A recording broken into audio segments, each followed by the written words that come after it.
Ah, my friends, my friends. As you all know, there are fewer things about Anthem that I enjoy more than when we get patches and updates because they mean one thing and one thing only.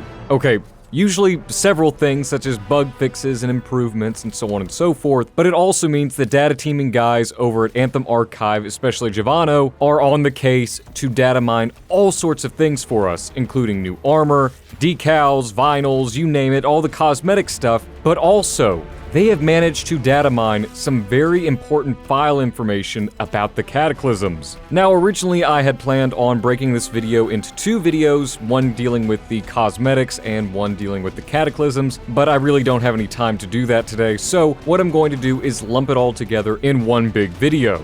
If you're more interested in one part than the other, what I will do is pin a comment below with the times that each part begins. So one part beginning with the cosmetics and one part beginning with the Cataclysm leaks. However, there is a lot of good stuff in this video, so I encourage you to watch all of it. Anyways, without further ado, let's dive in, and first things first, of course, as the cosmetic guru of Anthem, we have to look at the armor, the decals, the vinyls, all the cosmetic stuff that will be coming to the game eventually in one of the featured store updates. Now, for all of you Interceptor mains, I am so incredibly sorry, but there isn't anything for you all. It kind of feels like the Interceptor is getting a little neglected in the cosmetics department, and hopefully that will change soon. But for you Colossus, Storm, and Ranger mains, there is some good stuff coming in for you all. First up, we have the Chaninis Ranger, and I probably butchered how that is pronounced, but oh well. It looks like they're going back with a very Scar-themed armor set with the left arm featuring some of those, I don't know what you would call them, antennas, as well as the helmet prominently featuring a grasshopper-esque design. The left leg features a piece of cloth, and the rest of the suit looks pretty average. Nothing special about the shoulders, very rounded, and like I said, it's a very insect-looking design, another Scar-themed armor set. It's probably one of my least favorite armor sets on the list aside from one of the Colossus armors, but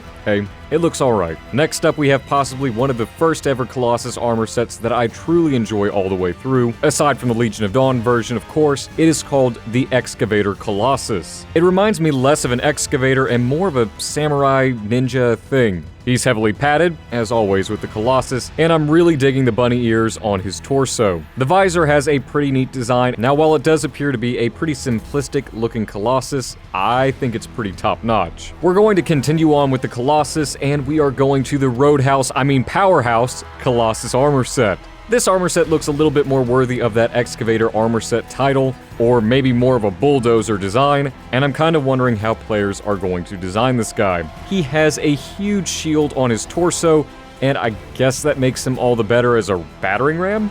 Now, I'm not a Colossus main, and I really don't use him all that often, but I can safely say this is probably one of the first armor sets ever that I will skip out on. However, I'm sure that facial plate will give some great coverage for vinyls and decals in the future, so we'll see. Once again, I'm so sorry that the Interceptor didn't get any love with this update, but hey, the Storm's new armor set looks pretty cool, and it's called the Onyx Storm set. Now, a lot of people over at the data mining server said, wow, this looks a lot like the Monitor, and I'm inclined to agree. I'm really digging the helmet and the huge collar that the new armor set's torso has. For some reason, it feels like Mass Effect and the Monitor had a baby. And of course, naturally, I'm sure you all could figure it out, this is my favorite armor set from this update, and I'm really hoping we'll be getting that sometime soon. Now, moving on to the wraps, and before I start discussing them, I do want to say something to you all. I would encourage you holding off on buying wraps in the future. I'll admit, I'm prone to getting just about everything in the featured store. I don't even want to know how much I've spent on Anthem. But with the prices being absolutely ridiculous with 61,000 coin or practically $8 of real-world currency, I would encourage you all not buy them and kind of force EA to see, oh yeah, hey, players aren't going to buy this stuff even if it looks fantastic at these prices. Nevertheless, I do want to show them off because they are really cool, I'll admit, just the prices suck.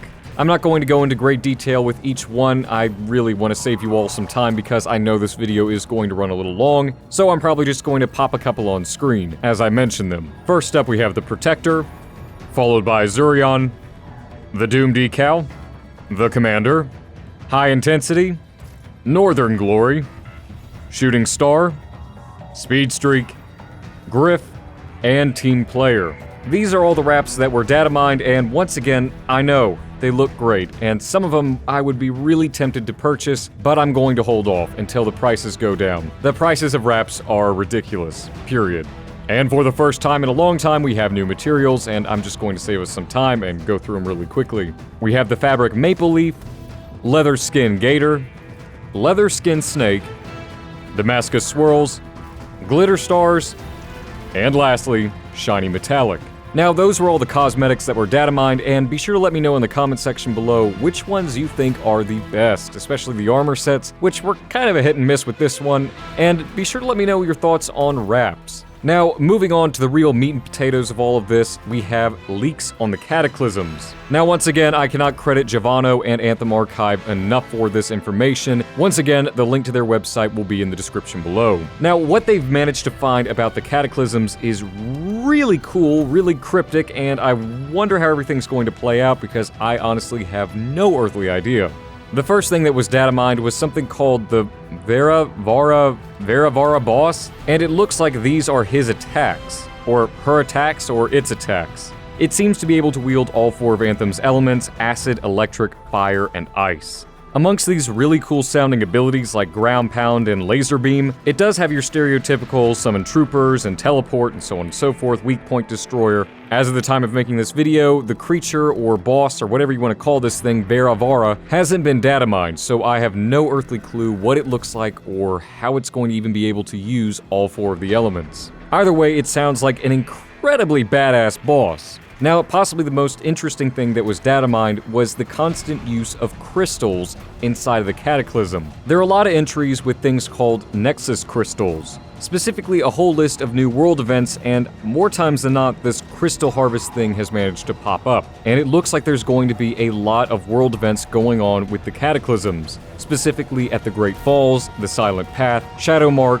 Spires, Monument Watch again, Shadow Mark, Great Falls, Spires, and Silent Path. Now, yeah, I know a lot of those were listed twice, but it could be possible that there's going to be more than one type of anomaly, but who really knows? It does look like free play, though, is going to be affected by the Cataclysms in some way, shape, or form. Now, you all remember a little while ago I made a video on those Dominion weapons that we thought were coming or were going to be coming in the near future, and they never did? Well, it looks like we finally have reload animations that have popped up for them. These are player reload weapon for the assault rifle, beam burst standard, heavy autocannon, heavy remote mine launcher, and the shotgun chakram. So it sounds like it's possible that we will be getting these items after all, and possibly they could be Cataclysm exclusives, or maybe they're just going to be added into the loot table altogether. It also looks like there are going to be consumable repair kits in the game. I have no earthly idea how those are going to work, but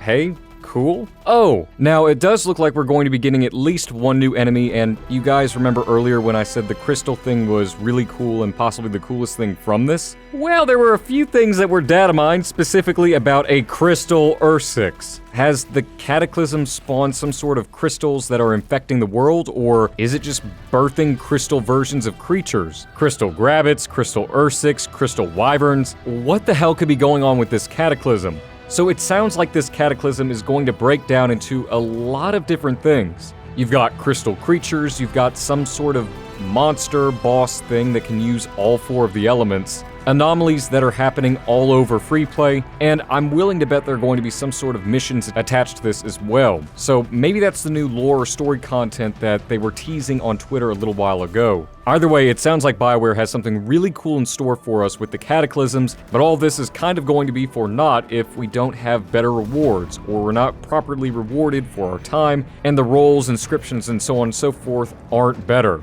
But what are your thoughts on this data mined information? Cosmetics, armor, Cataclysms, Crystal Ursix? Let me know your thoughts in the comment section below, as I really want to know what you all are thinking, because I'm just one guy trying to interpret all of this. I'm dying to hear your theories about what's going to be going on with this Cataclysm, or how things could possibly work. And if you enjoyed this video, be sure to leave a like and subscribe and hit the notification bell so you never miss out on one of your updates on your game, Anthem. And as always, a monumental thank you to my channel members and patrons for their generous donations and support. It goes a long way to helping me maintain and enhance the quality of the content on this channel, and for that I am forever humbled and grateful to every last one of you. As always, I hope all of you fantastic freelancers have a phenomenal day, and I'm looking forward to seeing you all in the next video very soon. And remember, freelancers, we are strong alone, but we are stronger together.